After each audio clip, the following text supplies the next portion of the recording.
Hi everyone, I am the Sarcastic Sloth, and welcome to my channel. So today we're taking a little bit of a different tact. We're diverting away from anything Trisha, Shane, Jeffrey related, and we're actually going to address what I think is the real drama, what I think is the real tea. Addressing something that came to my attention this morning. A friend of mine on Twitter sent me a DM and showed me there was actually far more going on with the fabled broccoli casserole fracas between Caroline and Helen, made famous by this song by Lubalin, and I'll pop the clip here. If you haven't seen the clip, then you're in for a treat, because he's a bloody genius and it will get in your head for the rest of the day. Ooh, Caroline, oh, keep my name out of your thin mouth.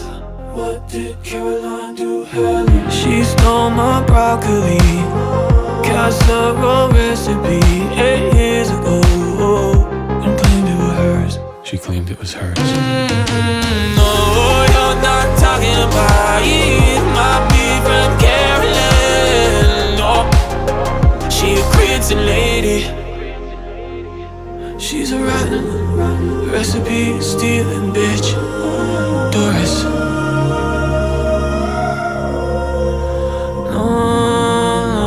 Who your friends are. What an absolute tune. What you may not know is there's actually far more after that, but there were a couple of comments that he missed out, you know, probably because it just didn't fit the musicality of the cheeky little song that he's done. But, you know, I can forgive him for that because it is an absolute beast of a tune. Anyway, so we obviously all know the part where Helen comes in saying back to Alicia, she stole my broccoli casserole recipe 8 years ago and claimed it was hers. But then Alicia comes back afterwards saying, whoa, you really poured the tea on Caroline's thin mouth having ass.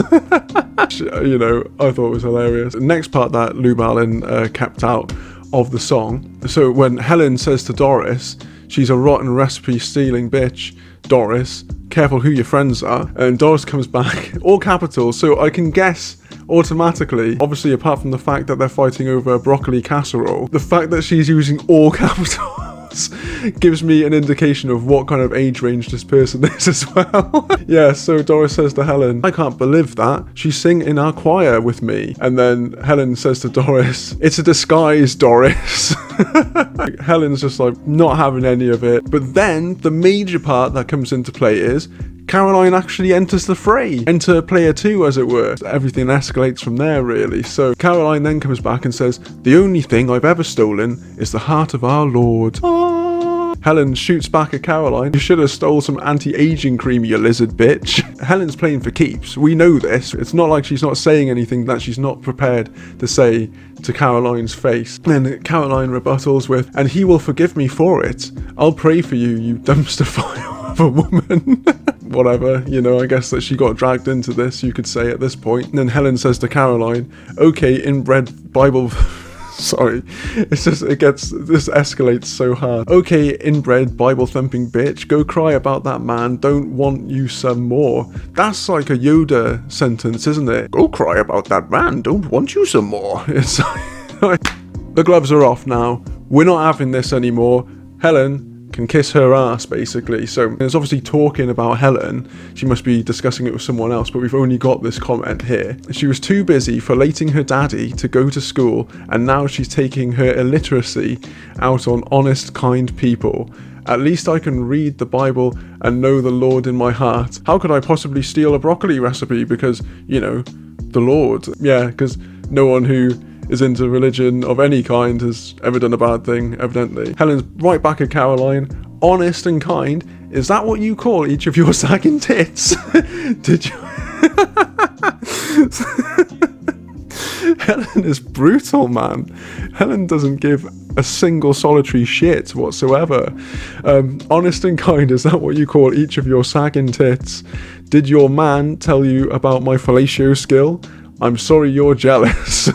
Drag the husband into this now. This is all getting out of hand. It's spiraling so hard we don't even know where this is going to end up at this point. So then it's Caroline's turn. No, your daddy did. At least my titties are distinguishable from my stomach and my neck. I'll pray for you. No wonder Rodney left. Ooh.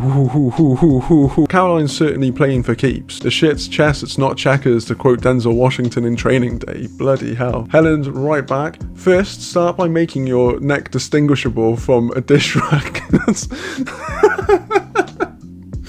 That's like the most boomer joke I've ever heard in my life. Oh my days. It's a good one though. It's a good one. I'm having that. I'm keeping that for later. I'll pray for you too, that you learn to live without a man and stop being so bitter. Life goes on, Caroline, you musty bitch. This is all over a casserole recipe. A casserole recipe. How good was it? I mean, I want to know. This is so much more fun than the drama with Trisha, Shane and Jeffrey at the moment. I'll tell you what. This is exactly what I needed this weekend to then jump into all of that malarkey next week. So then Caroline shoots back. You are a rude, nasty woman. I hope you die alone. And then Helen, alone and rich, bitch. I'll kick rocks. And this is nuts. And then Caroline rebuttals. I'll kick the crack rock straight out of your little half-breed baby's mouth. Ooh, well, I just got pretty fucking dark, didn't it? But then someone that we haven't seen before enters the fray. Who's this guy? Well, I'm glad you asked. It's Johnny. Johnny then comes into it saying, and I gotta warn you that like Johnny's typing leaves a lot to be desired, so this is gonna sound pretty weird, but Caroline, please don't not steal Helen's recipes. And then Caroline to Johnny, she's being so rude, I am outraged. Hang about, like, I would say like out of the stuff that's been said, you probably said the rudest, but you know, whatever, I'm just here to read this out. I will steal her recipes, roll them up and jam them up her mother's. See you next Tuesday. Do you kiss your mother with that mouth, Caroline? I love how Caroline came across all like holier than thou at the beginning. Now she just no fucks given whatsoever. Like, I know over in America that word in particular is really sort of like, oh, she means business. And Caroline then says, then they will smell how they taste. So not only is she stealing recipes, but then she's dissing the recipes as well. Johnny and his terrible typing. Caroline, Caroline, that's terrible. 1, I will pray to Jesus. Hess comes into your heart and makes you not using swearing words. 1. It's always with the 1 at the end, isn't it, Johnny? So Maria comes in all hot out of nowhere and says, Caroline, you a dirty hoe for messing with Helen. Caroline, not taking any of that bollocks off Maria, comes back, wash your hands and your pussy. Caroline doesn't care anymore. I've noticed that Helen is nowhere to be seen at this point too, so I think Caroline turned up so much that maybe Helen decided, fuck this, I'm over this right here and now. Then Maria says to Caroline, don't at me. Listen, Maria, I'm just gonna say, if you can't handle the heat, then be gone out of the kitchen, because Caroline has said all sorts of craziness so far, so she doesn't give a toss what you have to say, calling her a dirty hoe at the end of the day. Caroline says to Maria, I will pray for your mother, I pray for you, but I'm not up for wasting the good Lord's time. So now she's the gatekeeper to the Lord. Not only is she stealing recipes, being horrible to other people's kids, calling people see you next Tuesdays, all sorts of other madness too. She's also gatekeeping who gets prayer time. She is a maniacal woman. To cap this all off, and it's not like you guys didn't realise this, but like I said, Caroline does not give a single solitary fuck whatsoever. She just puts out a comment saying, yes, Helen, if you got beef with me, it's completely one-sided, because I promise you I do not give a shit. That escalated so far beyond what I thought the original song was, and I thought that was a bit of an escalation myself, I'll be honest with you. What do you think about all of this? I can tell you what I think. That 100% Caroline is a rotten, recipe-stealing bitch, and in conclusion, be careful who your friends are.